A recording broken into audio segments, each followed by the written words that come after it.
Shalom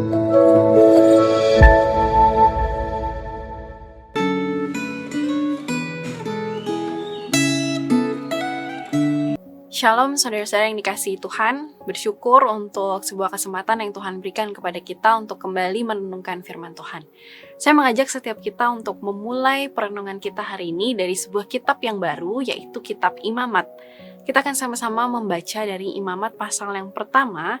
Silakan saudara siapkan dari Imamat pasal yang pertama ayat 2, 3, dan 4. Imamat pasal yang pertama ayat 2, 3, dan 4. Saya mengajak kita untuk boleh membuka Alkitab di hadapan kita, dan sebelum kita membacanya, kita akan sama-sama bersatu di dalam doa. Mari kita berdoa. Bapa yang baik, kami mengucap syukur untuk kesempatan kami boleh merenungkan firman-Mu. Di tengah-tengah keterbatasan kami untuk dapat memahaminya, Tuhan, kiranya Engkau sendiri yang berbicara di dalam hati kami, mengubahkan pikiran kami, dan mengarahkan tindakan kami ya Tuhan. Terima kasih ya Tuhan, ini setiap kami yang siap mendengarkan firman-Mu. Dalam nama Tuhan Yesus, kami sudah berdoa dan mengucap syukur. Amin. Mari kita membaca dari Imamat 1 ayat 2 sampai ayat yang keempat. Berbicaralah kepada orang Israel dan katakan kepada mereka, apabila seseorang di antaramu hendak mempersembahkan persembahan kepada Tuhan, haruslah persembahanmu yang kamu persembahkan itu dari ternak, yakni dari lembu sapi dan atau dari kambing domba. Jikalau persembahannya merupakan korban bakaran dari lembu, haruslah ia mempersembahkan seekor jantan yang tidak bercela. Ia harus membawanya ke pintu kemah pertemuan supaya Tuhan berkenan akan dia. Lalu ia harus meletakkan tangannya ke atas kepala korban bakaran itu, sehingga baginya persembahan itu diperkenan untuk mengadakan pendamaian baginya. Semikian jauh pembacaan firman Tuhan. Saudara, dalam perintah Allah kepada orang Israel melalui Musa tentang korban bakaran, saudara, ada 4 hal setidaknya yang perlu diperhatikan. Pertama, korban bakaran itu sifatnya sebuah penyerahan total. Semua korban bakaran yang dibawa oleh orang Israel itu dilakukan dengan cara, prosedur, dan aturan yang ditetapkan oleh Allah sendiri. Tidak boleh melanggar prosedur yang Allah tetapkan. Dan saudara, ini artinya bahwa ketika seseorang mempersembahkan korban bakaran, dia harus memberikannya dengan total, tanpa mengambil sedikit pun bagian bagi dirinya sendiri. Secara inilah prinsip pertama, yaitu di dalam kehidupan kekristenan kita. Ketika kita percaya kepada Kristus, totalitas hidup kita harus dipersembahkan kepadanya karena ia layak menerima seluruh pengabdian kita. Secara yang kedua, korban bakaran itu memang dimaksudkan untuk menebus kesalahan, tetapi bukanlah korban sempurna untuk menghapuskan dosa.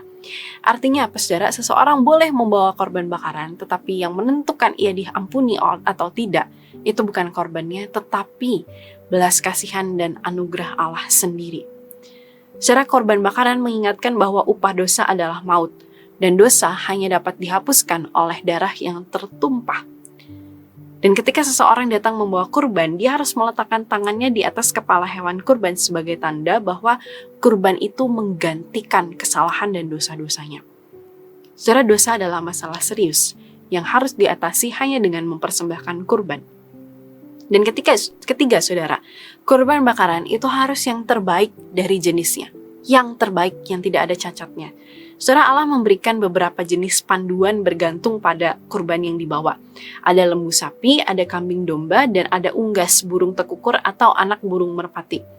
Saudara, Allah itu sebenarnya tidak memandang mahal atau murahnya kurban, tetapi ia melihat kesungguhan hati orang yang mempersembahkan kurban. Orang yang lebih mampu memang harus mempersembahkan kurban yang lebih mahal, orang yang lebih tidak mampu mempersembahkan kurban yang lebih murah. Tetapi saudara, yang Allah lihat adalah ketulusan hati mereka ketika mereka mempersiapkan kurban. Saudara, kurban yang lebih mahal tapi kalau dipersembahkan dengan tidak tulus, saudara, sama saja. Tapi kurban yang lebih murah ketika orang itu tulus mengakui dosanya, memohon ampun kepada Tuhan. Saudara, disitulah ia mempersembahkan yang terbaik bagi Allah. Dan saudara, yang keempat, kurban bakaran itu merujuk kepada Tuhan Yesus sendiri sebagai kurban yang sempurna. Saudara, dikatakan korban bakaran itu aroma yang baunya menyenangkan Tuhan. Bau yang harum ini, saudara, bukan dimaksudkan dalam arti literal, arti hurufiah, bahwa asapnya itu naik ke atas, lemak-lemaknya itu terbakar dan menyenangkan hati Tuhan. Tetapi dalam artian bahwa ketaatan umat terhadap aturan Allah, itulah yang menyenangkan Tuhan.